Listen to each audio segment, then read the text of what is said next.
हमारा समाज विविधता से भरा अध्याय 1 ये नागरिक का पहला पाठ है। ठीक है, इसका आज हम लोग चौथा प्रश्न। ठीक है, प्रश्न है देखिए, भारत में सांस्कृतिक विविधता पाई जाती है, वर्णन कीजिए। ठीक है, सांस्कृतिक विविधता मतलब संस्कृति, यहाँ के लोगों का पूजा पाठ रहन सहन जो है अलग अलग तरह का होता है, वही हो गया विविधता पाई जाती है। ठीक है, तो इसके आपको उत्तर लिखना है। देखिए, भारत में विभिन्न संस्कृतियां और समुदाय, ठीक है, जाति धर्म का लोग जो अपने भोजन, कपड़ों, भाषाओं और परंपराओं में भिन्न है। ठीक है, सभी का अपना अपना ड्रेस है। धोती भी दे सकते, पुजारी लोग का धोती सफेद है और दूसरा संथाल लोगों का धोती अलग है, हरा है, ठीक है, पीला है। भारतीय संस्कृति दुनिया की अन्य संस्कृतियों में सबसे पुरानी और प्रसिद्ध है। भारतीय साहित्य में भी विभिन्न समुदायों, परंपराओं, रीति रिवाजों और धर्मों का मेल है। ठीक है, भारतीय साहित्य जो यहाँ पे जो भी किताबें लिखी गई हैं, ठीक है,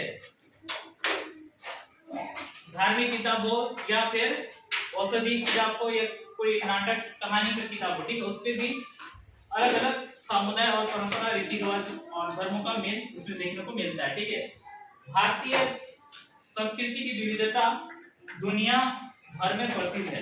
भारतीय संस्कृति जो है यहाँ पे सभी धर्म के लोग पाए जाते हैं, सभी तरह के जाति धर्म है, उनका रहन सहन और खाने का तरीका, ठीक है, पूजा पाठ का तरीका, ये सब का अलग अलग है। इसलिए यहाँ विविधता जो है, ये विविधता जो है पूरी दुनिया में सबसे ज्यादा और मतलब क्या देखने को मिलता है और इसी कारण ये प्रसिद्ध है, अनेकता में एकता वाला देश। ठीक है, इस तरह का देखने को बाकी देशों में नहीं मिलता, क्योंकि वहाँ पे कोई एक धर्म को मानने वाला या ज्यादा धर्म नहीं होता है, कुछ गिना चुना धर्म कोई होता है, कोई मुस्लिम देश है तो कोई क्रिश्चियन वाला देश है। ठीक है, लेकिन यहाँ पे बहुत सारा धर्म है। अगला देखिए 5 नंबर,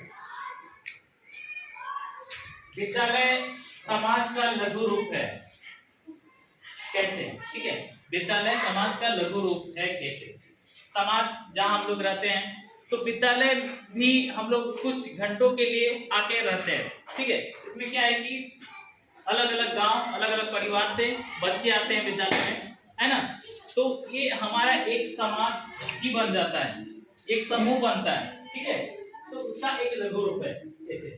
इसको देखिए उत्तर में, विद्यालय में सामाजिकरण पहली बार होता है, मतलब एक साथ बैठने का जो होता है ये हम लोग को पहली बार यहाँ पर सीखते हैं, है ना।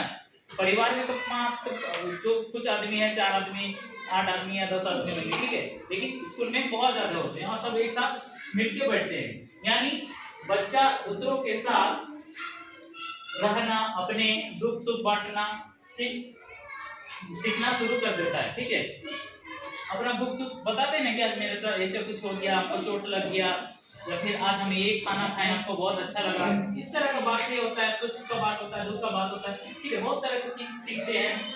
सहयोग माने एक दूसरे को मदद करने के लिए सीखते हैं। सहिष्णुता मतलब अगर यदि